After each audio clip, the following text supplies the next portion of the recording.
حالتون خوب باشه. امروز اومدم با بازی پسرخوانده میخوام یه تصویر رو بهتون معرفی کنم که خیلی خوبه.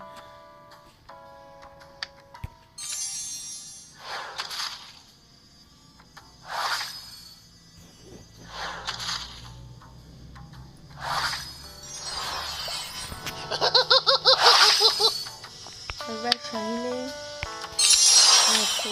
شاهین هوش هوشنگ فلش بنگ. بچه این تصویر خیلی خفنه.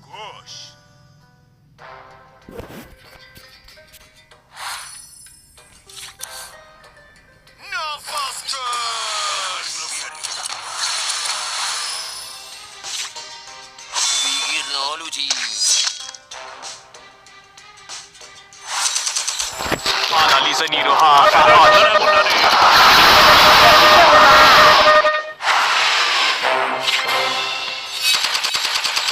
بررسی نیروها در حال انجامه.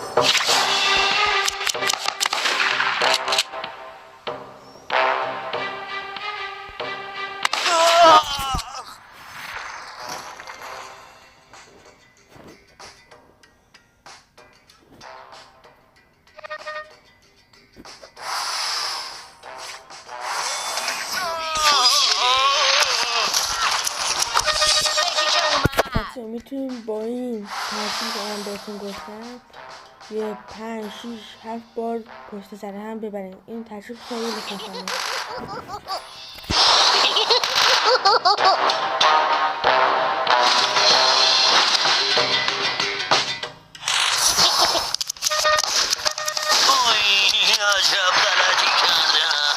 این هم که بردم.